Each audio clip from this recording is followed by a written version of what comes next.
Boa noite a todos mais uma vez. Agradeço a casa a oportunidade de nós podermos mais uma vez refletirmos a respeito das mensagens trazidas pela doutrina espírita e que vem como consolador nos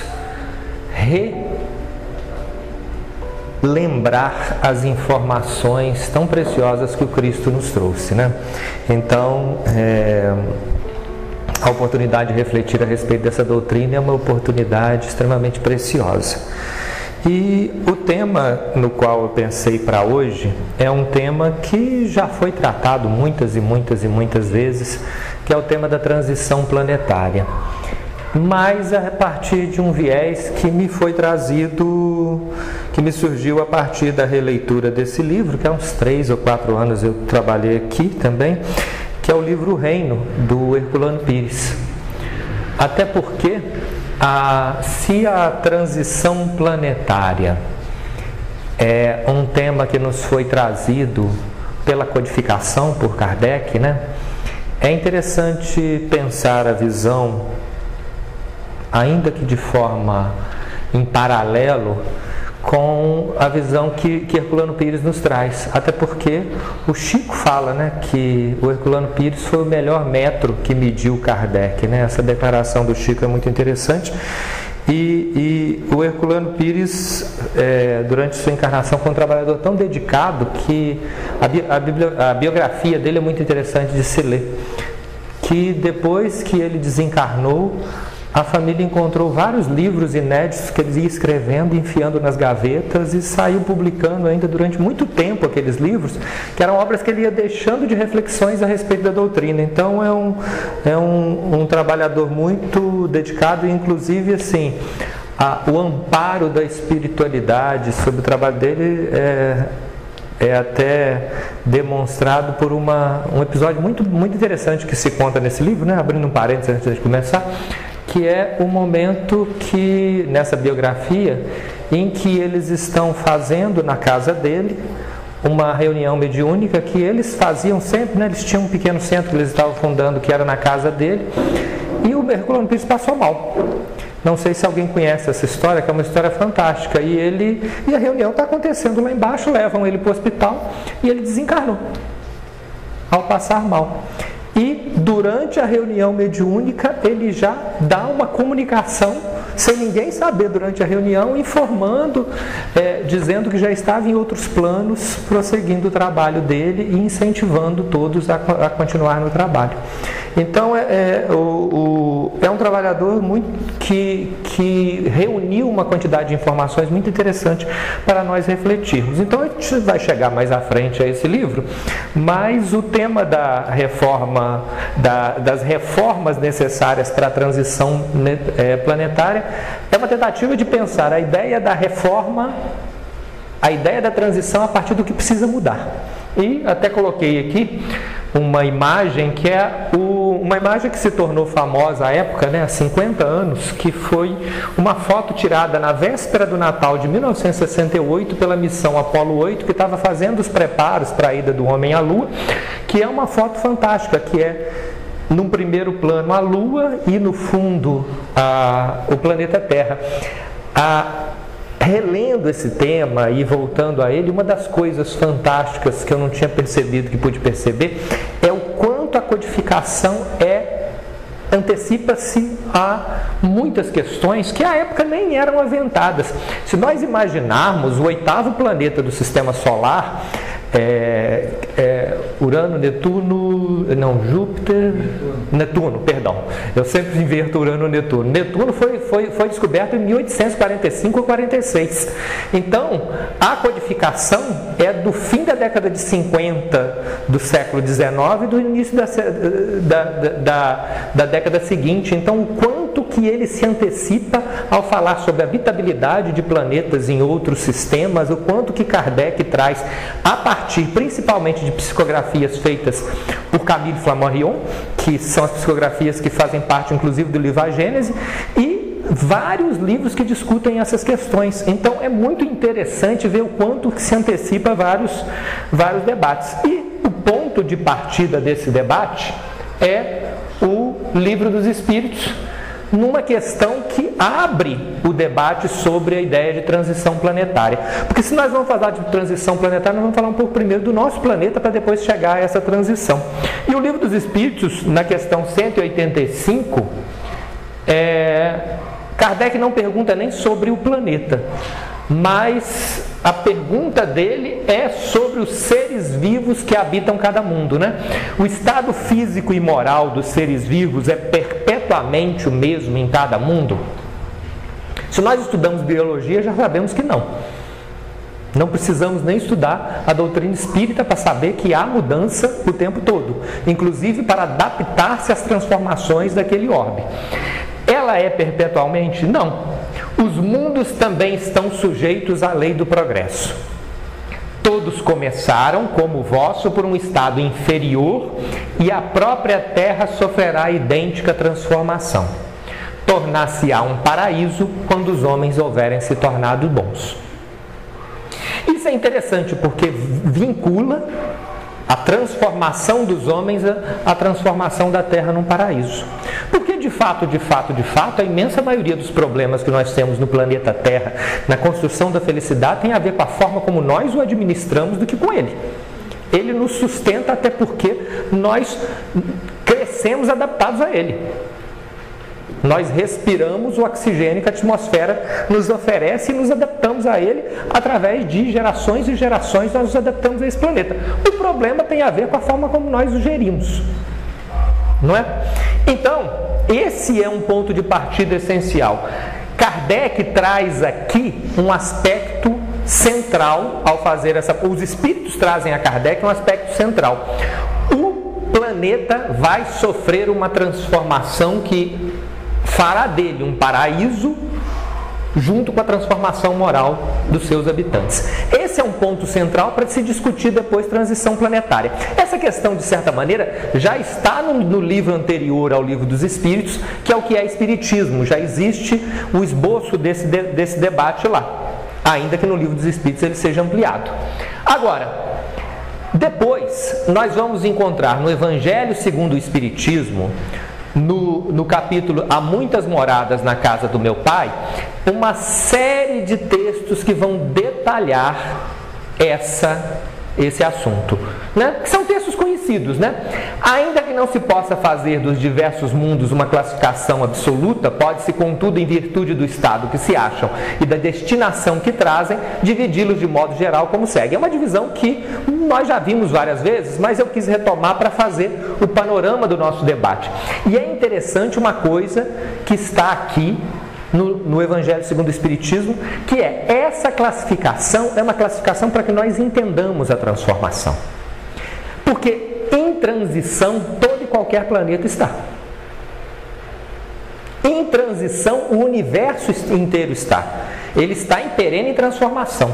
No entanto, essa classificação aponta alguns momentos-chave de transformação.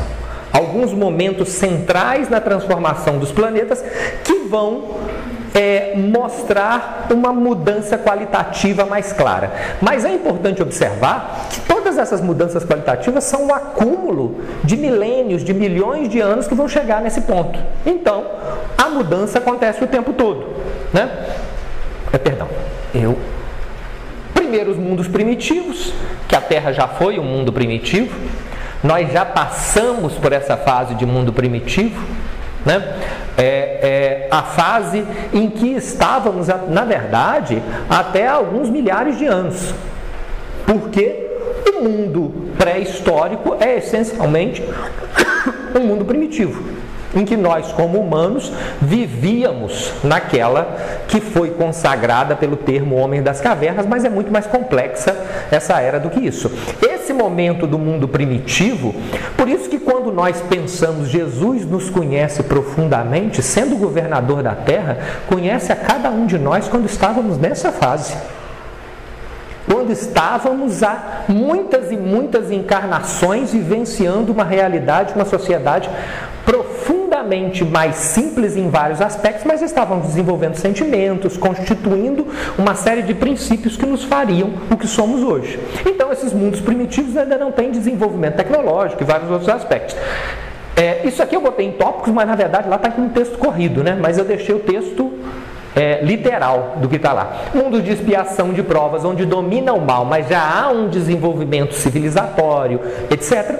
Esse mundo de expiação e provas seriam, de modo geral, a fase em que hoje ainda está a Terra. Mundos onde ainda predomina o mal. E o mal, muitas das vezes, inclusive sendo aquilo que em vários momentos nós repetimos nos estudos sobre a doutrina espírita, o mal sendo a ausência do bem. Nas nossas omissões, na nossa incapacidade de responder a uma série de questões, etc. Então, um mundo de expiação e prova. Esse mundo de expiação e provas, ele é um mundo onde pode haver tecnologia, como nós temos aqui, né? Há algum tempo não tínhamos uma maquininha fazendo vento para nós, não tínhamos um instrumento para produzir luminosidade. Ou seja, a expiação e provas não deixa de existir quando desenvolvemos tecnologia. E nós produzimos na ficção científica ideias de mundos de expiação e provas muito mais adiantados tecnologicamente do que nós, né? Depois você tem os mundos de regeneração, que seriam a fase para a qual nós transitaríamos após superar esse momento, em que as almas que ainda têm que expiar, ou seja, ainda há dor.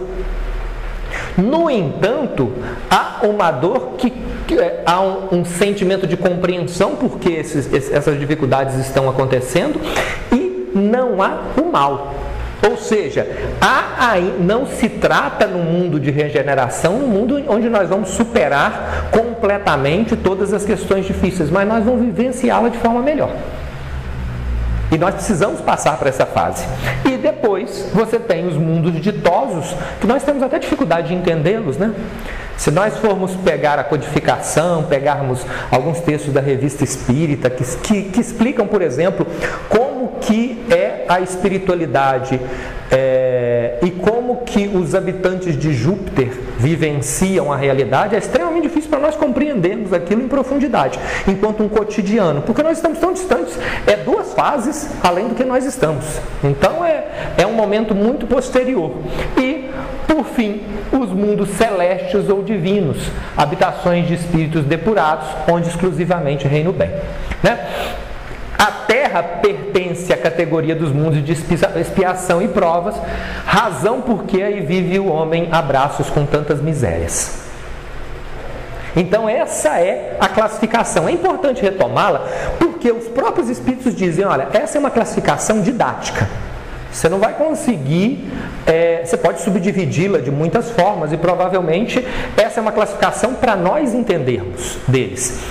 É importante dizer que, ainda que os mundos sejam tão diferentes, mesmo na Terra há espíritos que têm uma evolução espiritual para viverem em mundos superiores ao que da Terra, que encarnam aqui por vezes, como missionários, espíritos que vêm de outros planetas como missionários, e há espíritos que muitas das vezes, é famosa a história dos exilados de Capela, que vieram para cá por imposição, por não se adaptarem mais ao planeta em que estão, né? E é importante quando se fala desses exilados, é uma coisa que há um tempo estava ouvindo um palestrante falar e me veio a reflexão e falou assim, juntos com esses espíritos, muito provavelmente vieram outros que não tinham nenhuma obrigação de vir e vieram auxiliá-los. Muitas mães que vieram com filhos, muitas esposas, muitos esposos, que vieram porque não queriam deixar o outro passar por essa situação. Então, em tudo há o amor de Deus. A gente tem que compreender isso. Esse processo é um processo muito mais complexo do que nós acreditamos. Enfim, essa é a classificação que eu quis retomar rapidamente para nós termos o panorama geral, né? No Evangelho segundo o Espiritismo, no capítulo 3, há muitas moradas na casa do meu Pai. Ainda nesse capítulo fala-se sobre a progressão dos mundos. Ao mesmo tempo que todos os seres vivos progridem moralmente, progridem materialmente os mundos em que eles habitam.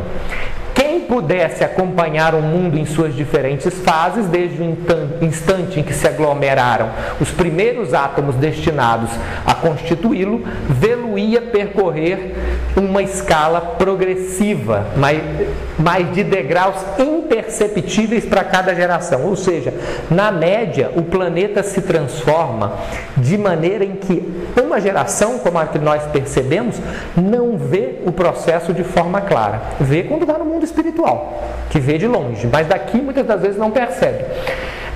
E a oferecer aos seus habitantes uma morada cada vez mais agradável, à medida que eles próprios avançam na senda do progresso. Isso é fantástico. Eu convido a leitura de um livro, que não vai dar para trabalhar aqui, que é o E a Vida Continua, que é o último livro da série do André Luiz, em que em vários pontos cita a conversa de André Luiz com os mentores espirituais. André Luiz, eles citam aspectos fantásticos. Por exemplo, em um dos aspectos da evolução da vida no planeta Terra é a adaptação para respirar oxigênio, como nós fazemos. E num ponto do E a Vida Continua, se diz que num futuro distante nós vamos nos adaptar a respirar nitrogênio, para não precisarmos mais de nos alimentar da vida que nos circunda, porque na verdade nós nos alimentamos de outros seres vivos, né? Então isso é uma coisa que está lá no E a Vida Continua. Então, agora, isso é um processo para muito, muito, muito à frente. Mas isso está dizendo no E a Vida Continua, porque o E a Vida Continua essencialmente é reticências. Esse processo, porque no último livro, o que o André Luiz quis mostrar para nós era, olha, isso vai, e nós não temos ainda a capacidade de ver o horizonte. Então esse é um outro ponto. E ele continua, aqui é uma mensagem de Santo Agostinho, que ainda está naquele trecho do Evangelho segundo o Espiritismo. Segundo essa lei, esse mundo, aí eu botei entre colchetes ali a terra, porque ele cita um pouco acima, eu cortei um pedaço, esteve material e moralmente num estado inferior ao que hoje se acha e se alçará sob esse duplo aspecto a um grau mais elevado. Ele há chegado a um dos períodos de transformação, em que de orbe expiratório mudar-se-á em planeta de regeneração, onde os homens serão distosos, porque nele imperará a lei de Deus. Nisso, eu quis trazer isso aqui, está no mesmo trecho lá do Evangelho segundo o Espiritismo, porque se no Livro dos Espíritos se diz que os planetas transitam e mudam, aqui há uma informação trazida por Santo Agostinho que é essencial, que é a informação: estamos num período de transição importante. Ele diz isso lá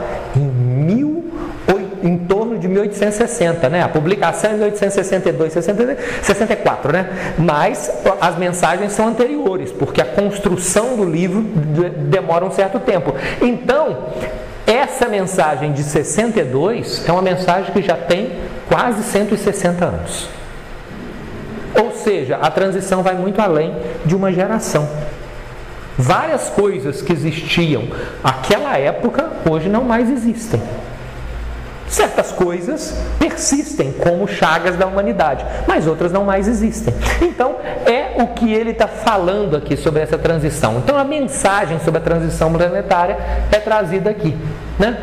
Agora, aqui há um panorama, que é ainda dessa introdução sobre esse processo, que está num livro que muitas das vezes nós negligenciamos, né? É comum que nós, como espíritas, nos concentremos no Livro dos Espíritos, no Evangelho segundo o Espiritismo, e quem trabalha em reunião mediúnica ou em algum trabalho vai ao Livro dos Médiuns. A Gênese muitas das vezes é deixada de lado, e é um livro interessantíssimo para pensar diversas coisas, até porque traz reflexões muito interessantes. Isso está num capítulo chamado Uranografia Geral, que essencialmente é astronomia geral, é uma discussão sobre astronomia. E ele vai dizer, esses diversos sóis estão na sua maioria, como o nosso, cercados de mundos secundários, que eles iluminam e fecundam por intermédio das mesmas leis que presidem a vida do nosso sistema planetário. Uns, como Sírios, são milhares ou milhões de vezes mais grandiosos e magnificentes em dimensões e riquezas do que o nosso, e muito mais importante é o papel que desempenham no universo. Também planetas em muito maior número e muito superiores aos nossos os cercam. Outros outros são muito dissemelhantes ou diferentes pelas suas funções astrais. É assim que certo número desses sóis, verdadeiros gêmeos na ordem sideral, são acompanhados de seus irmãos da mesma idade e formam, no espaço, sistemas binários, aos quais a natureza outorgou funções inteiramente diversas das que tocaram ao nosso Sol.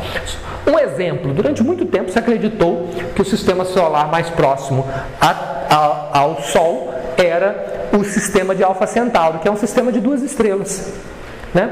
Que tem um tamanho que se aproxima ao tamanho do Sol, mas eles têm um sistema muito diferente, que são 2 estrelas de tamanho semelhante que giram uma em torno da outra.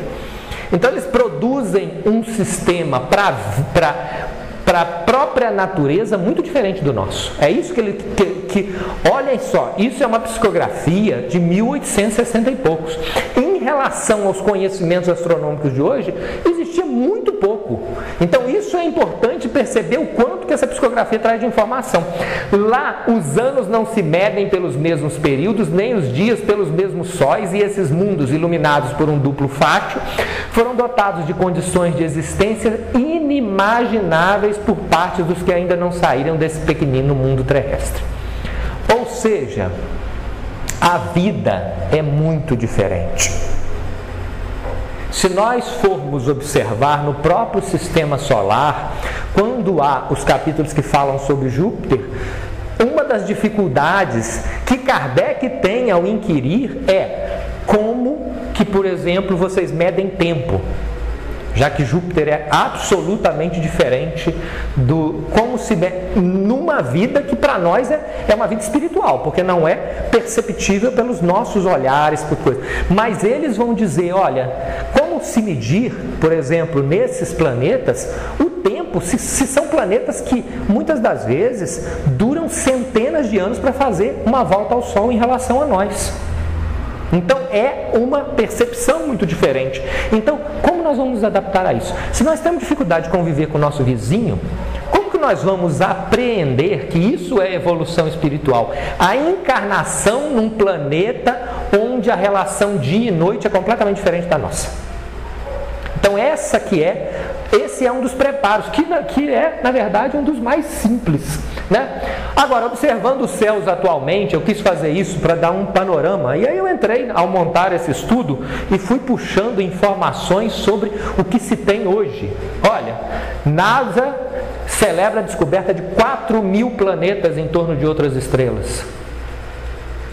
E é interessante que isso foi descoberto nas últimas décadas. Quando eu estudei ali no antigo Evaristo Gonçalves Simas, eu lembro do livrinho dizendo, não há informações sobre planetas em outras estrelas, em 1990 e poucos. Hoje se descobriram mais de 4.000.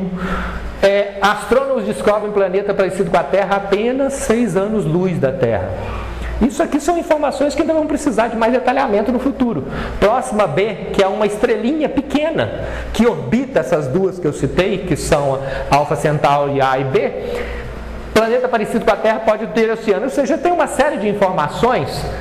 Eles falam inclusive sobre planetas que para o nosso tipo de vida seriam mais habitáveis do que a Terra, que são planetas superhabitáveis, que eu fui entrando em outros sites. O Hubble detecta um planeta possível em Alfa Centauri, isso aqui já foi negado, mas é interessante, essa possibilidade foi negada por enquanto, né? Inclusive uma informação já desse ano, né, que foi a foto de um buraco negro, que essencialmente, de acordo com a astronomia do século XIX, é o que eles chamavam de estrela negra, né? É uma estrela que não deixa o Sol sair. Então, essas imagens e essas informações trazem coisas que nos são inimagináveis, né? Isso é uma pesquisa que saiu no mês passado.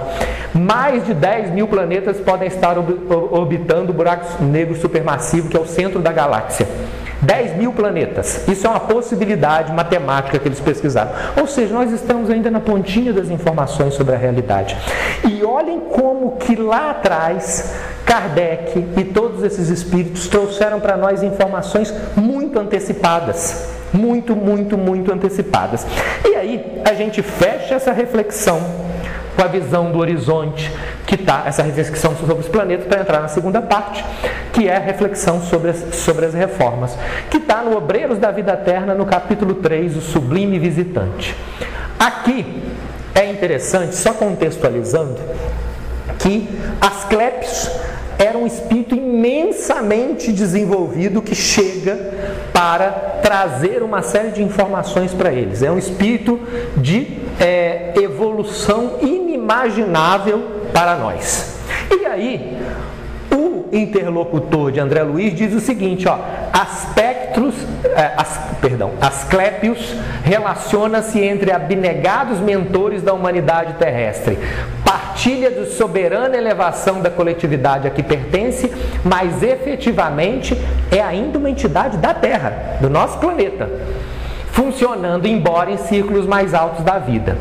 Compete-nos peregrinar muito tempo no campo evolutivo para lhe atingirmos as pegadas.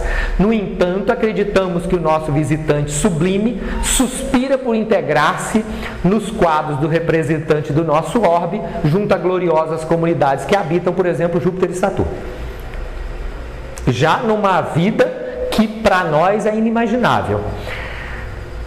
Os componentes dessas, ou seja, quem está lá, por sua vez, espera ansioso o instante de ser convocado às divinas assembleias que regem o nosso sistema solar. Entre essas últimas estão os que aguardam, cuidadosos e vigilantes, o minuto em que serão chamados a colaborar com os que sustentam a constelação de Hércules, a cuja família pertencemos.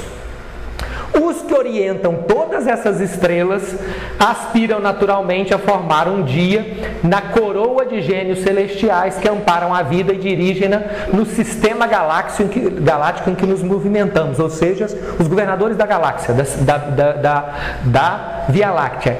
E sabe, meu amigo, que a nossa Via Láctea, viveiro e fonte de milhões, na verdade de bilhões de mundos, né, é somente um detalhe na criação divina, uma nesga no universo.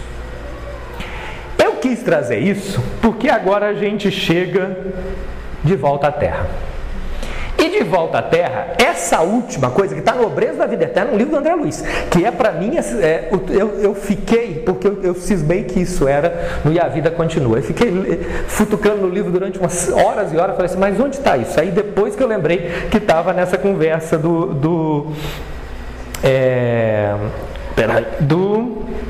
Obreiros da Vida Eterna. E aí eu lembrei de uma conversa do Chico Xavier. Porque o Chico Xavier pergunta como é que funciona isso, e a forma do Chico Xavier narrar é muito engraçada, né? E ele diz que o Emmanuel leva ele para ele pede, o Emmanuel pega ele e leva uma viagem para explicar como é que funciona a galáxia. E quando ele começa a ver a Terra pequenininha lá atrás, ele fala, pelo amor de Deus, deixa eu voltar para tomar um café. Porque isso aqui já está me dando vertigem. Então, é essa percepção é importante de se ter, porque por que eu levei a esse grande panorama? Porque nós precisamos compreender a transição planetária da Terra, claro, como um momento importantíssimo para o planeta, mas como um fenômeno natural dentro de todo esse processo. Quando os espíritos falam sobre esse fenômeno, eles dizem que é um fenômeno natural e presidido por aspectos muito mais complexos. E que é algo que é uma parte, está acontecendo ali, os outros espíritos estão vivenciando em outros lugares, estão tocando sua vida. Quando nos podem auxiliar, estão diretamente vinculados à Terra, nos auxiliam.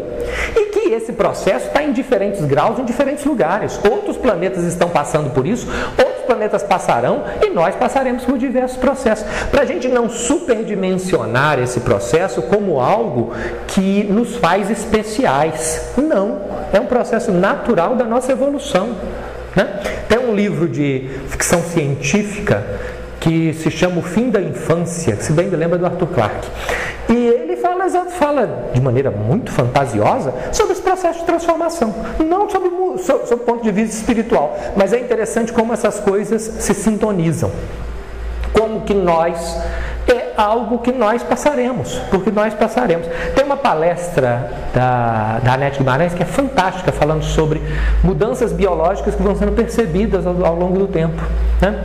Que são parte desse processo. Então, o que é isso? Vamos voltar para o nosso cafezinho e pensar o que fazemos com o nosso cafezinho com essa transição. E aí a gente chega nessa segunda fase, né?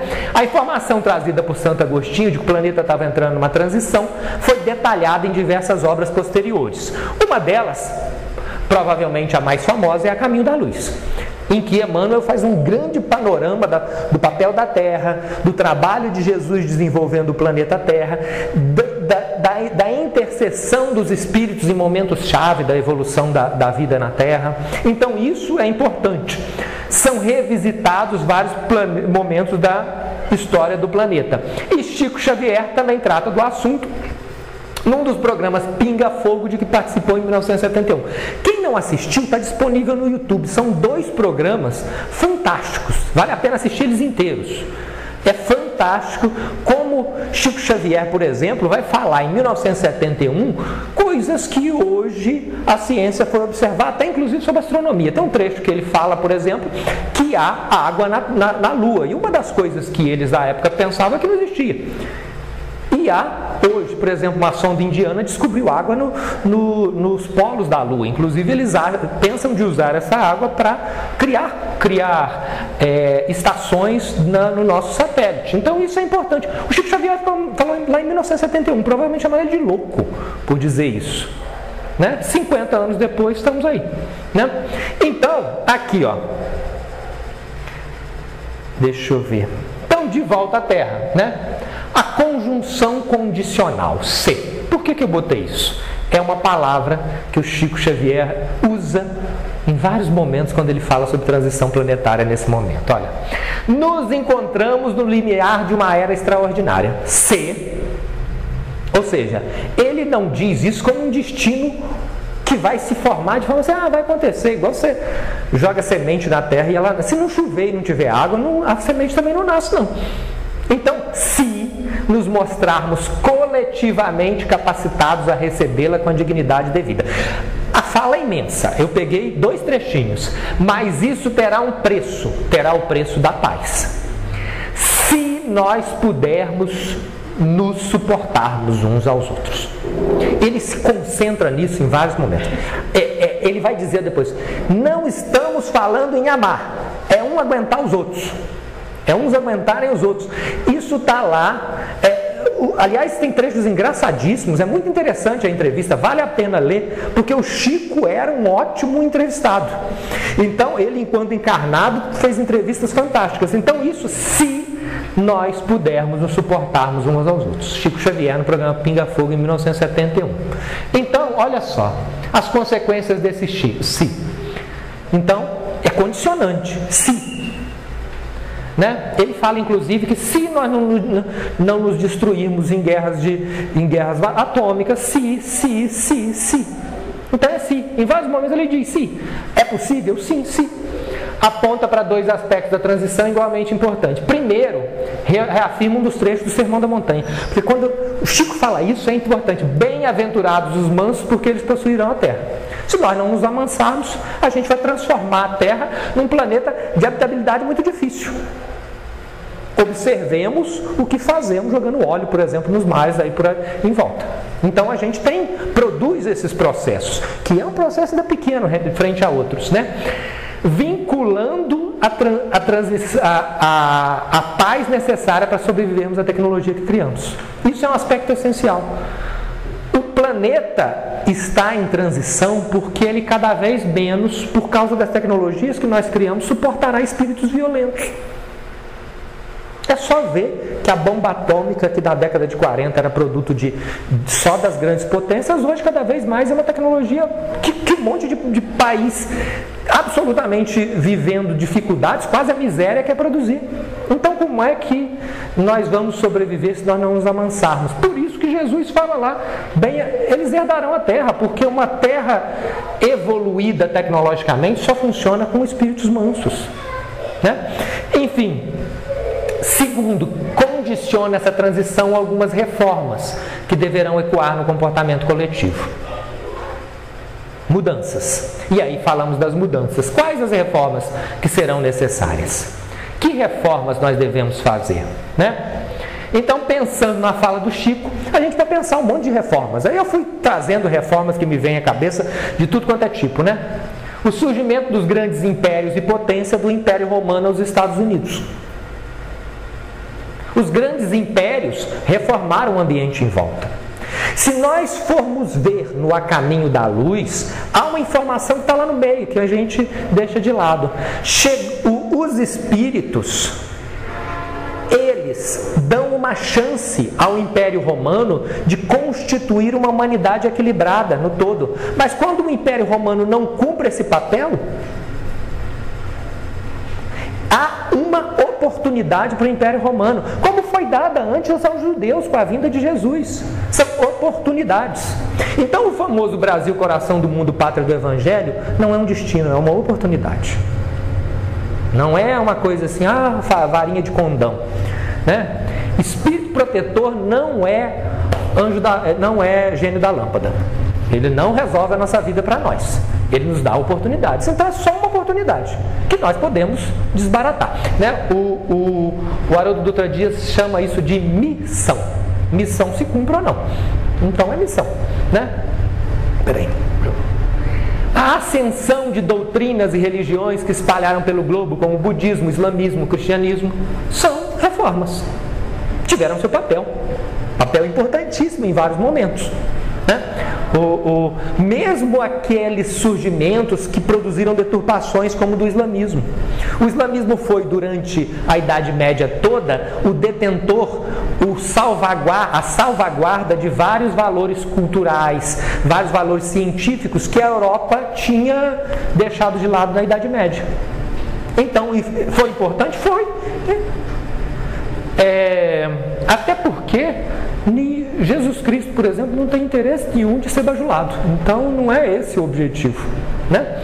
As grandes revoluções que modificaram o poder em determinadas nações são transformações, revoluções, tomadas de poder, né, que os grupos chamarão de forma diferente conforme o seu olhar e os seus interesses. As transformações tecnológicas e as mudanças que produzem, né? Tudo isso aí são revoluções. Quando se inventou a imprensa no fim da Idade Média, em 50 anos se escreveu mais livros do que tinha guardado a humanidade no tempo todo para trás. Isso foi uma revolução? Foi. Mudou muitas coisas? Mudou. Transformou o planeta em planeta de regeneração? Não. Então isso é importante.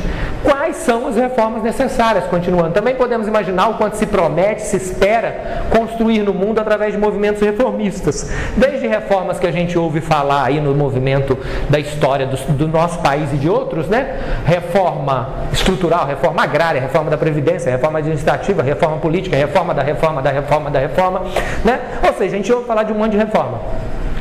A gente acha que isso vai produzir por si o planeta de regeneração? Terá seu papel, positivo ou negativo, acelerará ou freará o movimento. Vai por isso transformar o planeta num planeta de regeneração, né? As mudanças daqueles que ocupam o governo como caminho de regeneração em vários momentos, né? Muitas das vezes até assumindo discursos religiosos em torno da governança como forma de dizer isso ou aquilo. Então isso vai por si transformar o mundo, né?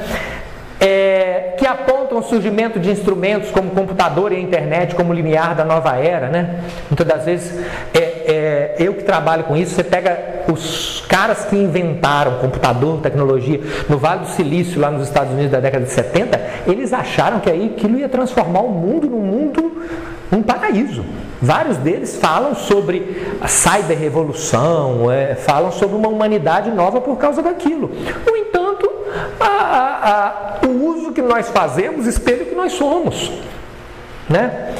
A maioria dos acessos a essas redes é para buscar trivialidades, que é o que nós muitas das vezes também fazemos. Então, a máquina não vai fazer por nós, né? No entanto, tantas dessas reformas já ocorreram e ocorrem, a despeito de quaisquer benefícios que produzam, acabam por se esgotar sem produzir o salto qualitativo a que nos referimos. Elas sozinhas não mudam as coisas. Por isso, vale retomar o ponto de partida. A resposta dos Espíritos à pergunta 185, quanto eles afirmam: tornar-se-á um paraíso, a Terra, né? Quando os homens se houverem se tornados bons. Há uma relação. O Livro dos Espíritos fala a mesma coisa que o Chico. Diz, olha, quando os espíritos mudarem, tudo muda. E isso é essencial. uma das coisas que a gente deve pensar é o seguinte: imaginemos o sistema social que consideramos o mais falido do planeta. Imaginemos que Jesus decide, olha, vou fazer encarnar lá durante umas 3 ou 4 gerações só espírito muito mais evoluído que a média da Terra. Eles resolvem aquele país. Por quê? Porque o problema normalmente somos nós, né? Nós é que precisamos evoluir coletivamente. Aqui em Matias mesmo, outro dia, há um tempo meu tio estava aqui, ele reparou, depois de ficar aqui fora de Matias durante décadas, né? Ele reparou, nossa, como é que a avenida está limpa? Eu falei assim, ó, isso apesar de muitas das vezes as pessoas terem quebrado as lixeiras. Só que chegou um momento, muitas das vezes, por uma modificação de mentalidade das pessoas, influência da educação, etc., que às vezes professores falando, dizendo, não pode jogar lixo na rua. Chegou um momento em que a maioria das pessoas não joga lixo na rua, sem precisar da lixeira. Ou seja, é essa mudança coletiva, estou falando de um negócio desse tamanhozinho, que transforma as coisas. Então, é esse processo, quando os homens houverem se tornado bons.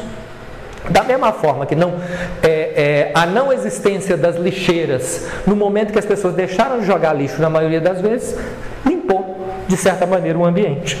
Né? E aí, fala-se, aí nós vamos chegar a um paralelo importante, que é essa ideia da chegada do reino.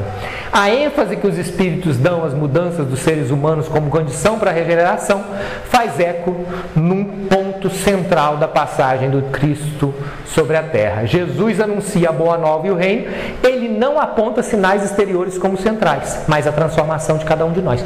Tanto que ele passa indiferente ao poder judaico e romano da época. Ele ignora esse poder. Ele fala sobre as hipocrisias, sobre os absurdos. Ignora é um termo incorreto. Ele trata esse poder como um absurdo, mas não se propõe ao trabalho de transformá-lo, porque sabe que esse é um trabalho nosso. Esse é um trabalho nosso, é um trabalho que nós precisamos fazer. E é inútil, no mais das vezes, pensar que um governante vai mudar as coisas. Nelson Mandela foi presidente da África do Sul. Um presidente que, sob vários aspectos, se lermos a biografia dele, era um espírito excepcional enquanto encarnado. A África do Sul virou um paraíso por causa disso? Não. Né? O próprio partido dele tem um monte de problemas lá na África do Sul. Por quê? Porque são espíritos encarnados com todos os seus problemas.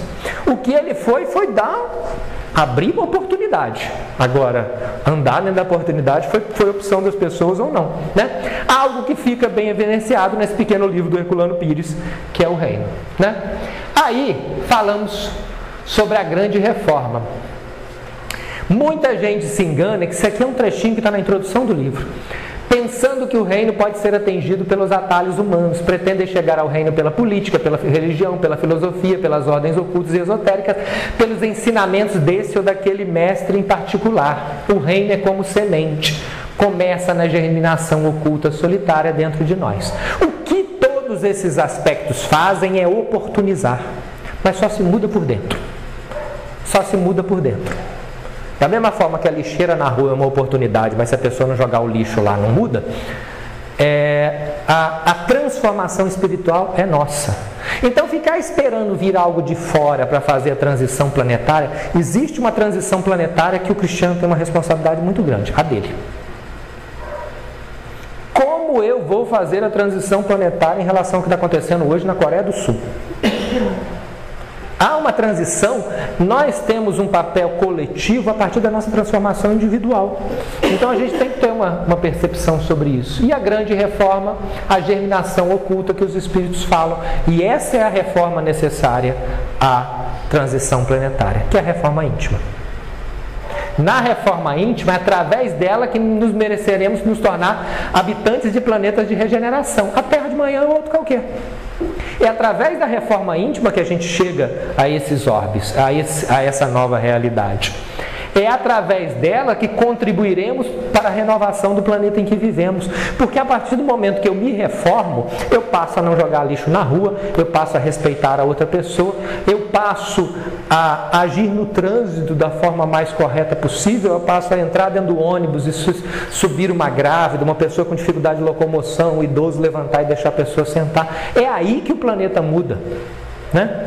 Há um trecho do Haroldo Dutra Dias, que ele faz aquelas palestras com uma quantidade de informação absurda, mas que ele fala: o mundo de regeneração é o mundo em que o advogado trabalha direito, em que o pintor trabalha direito, em que o médico trabalha direito, em que todo mundo cumpre seus papéis. É só isso. Não é uma... As pessoas ficam vendo desenho animado e acham que vai acontecer alguma coisa daquele tipo. Não.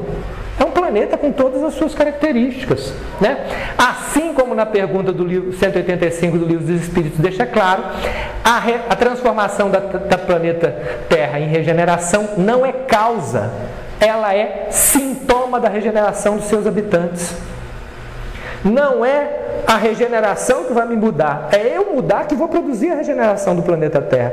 Está lá na pergunta 185 que traz o assunto. Quando os habitantes se tornarem bons, o planeta muda. Porque senão fica parecendo que é um grande milagre coletivo. Não é isso. Não é. É construção nossa, né? E não dá para esperar. Então, evitar os atalhos. Na época do Cristo, muitos esperavam que ele, além da Boa Nova, trouxesse a transformação da realidade em que viviam, com mudanças no poder e sinais exteriores, né? Na época, inclusive, esse é o grande engano de Judas, né? Esperar de Jesus um poder temporal. Então, acreditar nisso é não compreender o que era a Boa Nova. E, essencialmente, a gente não pode cometer o mesmo erro que cometemos com Jesus diante dessa informação de que o planeta vai se transformar, esperando uma transformação de fora. Não quer dizer que a gente não deva cumprir nossos papéis diante da sociedade, não. É não compreender que isso vai bastar para transformar o planeta. Não vai. Né? Hoje, como espíritas, como esperamos que a transição planetária venha por meio de cataclismas ou de governantes, repetimos esse caminho. De tempos em tempos ocorrem, até por questão que hoje os matemáticos e estatísticos dizem, de vez em quando acontece mesmo. Cataclismas, acontece, né? A famosa história do asteroide que veio e acabou com os dinossauros, pode ocorrer com o planeta lá na frente? Pode ocorrer novamente. Isso é possível, né? Se nós formos ver, isso acontece de vez em quando, inclusive por questões da própria história do sistema. O sistema vai se transformando. O sistema solar mesmo, ele vai se transformando. Se ele passar perto de uma estrela qualquer, pode mandar um monte de cometas que ficam nas regiões mais afastadas do sistema solar para dentro do sistema. Mas isso não é o central. O planeta não é fim, o planeta é meio. É meio para a nossa transformação, né? Então, também o fazemos quando vemos a proposta Brasil Coração do Mundo como motivo de orgulho, não como uma missão, em que inclusive podemos falhar, que era daquilo que nós estávamos falando. Não é motivo de orgulho, é um papel, é um trabalho. Inclusive ser espírita, inclusive, também não é motivo de orgulho, não. É motivo de pensar, eita nós, o que eu tenho de responsabilidade nessa encarnação, né? Então, vem algumas perguntas inquietantes para a gente fechar o estudo, né? Chico Xavier, Edivaldo e outros trabalhadores, protegidos pelo trabalho ou trabalham porque são protegidos? Eu trouxe isso aqui porque eu tive uma oportunidade agora no mês passado, que eu fui a Uberaba e, obviamente, fui visitar a casa do Chico Xavier. Né? E aí eu estava lá olhando as coisas na casa do Chico Xavier e tinha duas pessoas conversando. Uma pessoa falou assim: nossa, o Chico Xavier é um grande exemplo. E a outra pessoa falou: mas a gente tem que pensar que ele é muito protegido. Esse segundo raciocínio a gente tem que tomar cuidado. Por quê? Porque a proteção vem pelo trabalho. Né? Quem não teve a oportunidade de ver o filme sobre a vida do Divaldo Franco, eu recomendo que assista. E tem várias passagens na vida do Divaldo em que ele vai e escorrega, e a Joana de Ângeles, ele vai, mas você não me ajuda, mas isso é problema seu, não é nosso. Isso são os problemas que você trouxe para essa encarnação. Nós te protegemos na missão que você tem, no trabalho que você tem a fazer, quando estiver fazendo. Quando não estiver, os problemas que você acumulou através das encarnações, quem soluciona é você. O Chico, a mesma coisa. O Chico foi amparado porque trabalhou. É claro que ele recebeu amparo diante da missão durante durante a infância, durante os momentos da própria fragilidade natural do corpo que está se desenvolvendo. Mas no momento que ele se tornou dono do próprio raciocínio, das próprias decisões, as decisões dele mantiveram um amparo ou não. Isso a gente precisa perceber. Isso a gente precisa perceber como essencial. Então, por quê? Porque senão a gente acha que existe uma classe de espíritos especiais. Não, especial é o trabalho que fizeram, né? O trabalho de missionários que assumiram liderança de governo regeneraram de forma permanente os locais onde eles trabalharam, né? Já falou sobre isso, sobre o trabalho de Nelson Mandela e de outros missionários aí, que assumiram e se tornaram mais do que portadores de um brilho permanente, do brilho de um vagalume, que surgiu, produziu a sua luz e depois tudo voltou à média. É exatamente por isso que Jesus não assumiu os poderes temporais, porque ele tinha que jogar para nós fazer, e nós íamos continuar fazendo o que fazíamos à época, e que ainda erramos, coletivamente, né? O que é mais importante? A reforma... Então são questões, a reforma íntima de que um único espírito, que é eterno, ou a transição planetária da Terra, que é efêmera. A Terra vai acabar, e nós vamos continuar existindo. Jesus não falou que não ia descansar enquanto transformasse a terra no paraíso. Ele disse que não ia descansar enquanto um único de nós estivéssemos no caminho errado, né? Uma única das minhas ovelhas, né? Que ele disse que não ia se perder. Por quê? Porque nós vamos sobreviver a isso. Nós vamos sobreviver a todos esses processos. Então é importante observar. Por isso que Gandhi, que percebia Jesus Cristo muitas das vezes melhor do que nós, disse: quando um único homem melhora, a terra inteira melhora. É isso. Por quê? Porque a terra existe em função de nós e não ao contrário. Ela cumpre o seu papel como um hospital, como uma prisão em vários aspectos, que foi para vários espíritos e até para nós, possivelmente, na nossa história, nós não sabemos do nosso passado. Foi uma escola, foi um hospital. Ela cumpre funções diferentes e um dia, como esse prédio, ela é um prédio, ela é uma construção, vai durar enquanto cumprir o seu papel, né? Os planetas deixam de existir, está no próprio capítulo do Livro dos Espíritos que fala sobre isso. Um dia deixa de existir. Inclusive, segundo informações, o sistema solar onde Jesus evoluiu, não existe mais, né? O Sol, a estrela que servia de Sol para eles, gastou todo o seu combustível, deixou de existir. Então, ou deixou de existir como era então.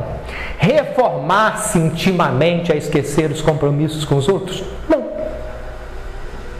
Porque parece que é egoísta, né? Eu vou deixar tudo. Não, eu me reformo intimamente para eu cumprir minhas funções com os meus alunos, para eu cumprir minhas funções com a minha família. Reformar-se intimamente é se tornar o mais útil possível para o outro pela transformação em algo melhor. É deixar da lógica do receber. Uma vez eu estava conversando com um amigo meu que é judeu, ele explicando a relação dele, que eu achei muito interessante, né? Que a ideia de que Deus é essencialmente doação. E que nós crescemos de forma infantil querendo receber. Quando nós chegamos na mesa e assumimos a mesma direção que Deus nos ensina da doação, tudo se transforma. Essa é a reforma íntima, reformar-se para o outro, né? Projeto coletivo em que cada um tem o compromisso de transformar-se. Esse projeto coletivo está na oração ensinada por Jesus. Eu me transformo para o outro. Por isso que Pai Nosso. É interessante que Jesus nos ensina uma oração no plural. Então há um compromisso coletivo. Eu me reformo para ser útil para o coletivo. Eu me transformo em alguém melhor para ser útil para o coletivo. E aí eu posso ser cidadão de qualquer planeta, de qualquer sistema do universo, a partir do momento que eu me civilizo profundamente, né? Então, ascender a cidadania universal. Não mais retalhos costurados em colchas, como certas famílias, e as nossas muitas das vezes se constituem, né? Quando você lê lá o Livro dos Espíritos, relações construídas por expiação, né? É a colcha de retalhos, são espíritos que não foi juntado ali porque foi costurado espiritualmente. Não, nós nos tornamos peça do mosaico universal. É esse que é o grande objetivo, e nós nos transformarmos intimamente para isso. Peças do mosaico sem fim universal. A Terra é uma caravana. A média marcha junto. Então a Terra vai se tornando mais rápido ou mais devagar. É um mundo de regeneração, a média fica. Os pioneiros vão para outros planetas, se optarem, ficam aqui. É muito interessante ler a história de Bezerra de Menezes, ele opta por ficar, mas muitos espíritos vão embora com todo o direito de irem, né? E os retardatários, né? Que muitas das vezes precisarão ou precisaremos encarnar em outros planetas. E encarna e depois continua a própria história. Isso é parte da evolução. E aí a gente chega numa parte final da Gênese que eu separei para nós encerrarmos, né? Aí é o horizonte do horizonte, que eu achei fantástico também, que também é uma psicografia fantástica, né? Quando esses períodos da nossa imortalidade nos houverem passado sobre as cabeças, quando a história atual da Terra nos parecer qual sombra vaporosa no fundo da nossa lembrança, quando, durante séculos incontáveis, houvermos habitados esses diversos degraus da nossa hierarquia cosmológica, quando os mais longínquos domínios das idades futuras tiverem sido por nós percorridos em diversas peregrinações, teremos de nós a sucessão ilimitada do mundo e, por perspectiva, a eternidade imóvel. Ou seja, ele aponta um futuro aqui que ele nem define em grandes detalhes, mas diz, ó, um dia nós vamos olhar a Terra como uma sombra no passado. Vai cumprir o seu papel para nós. Então, qualquer arrogância que a gente tem, é preciso reequilibrar-se, compreender que nós somos profundamente amados por Deus e que a transição se dará quando a gente seguir o exemplo que o Cristo nos trouxe. É simples. E que, independente da transição do planeta, a minha transição eu faço, sendo digno, a partir do momento que eu quiser, né? Tem uma mensagem do Emmanuel que ele fala exatamente sobre isso. É difícil imaginar o planeta todo se transformando de uma hora para outra, mas cada aprendiz do Cristo, cada um de nós como aprendizes deles, podemos decidir a qualquer hora seguir esse caminho. Muito obrigado, gente. Boa noite.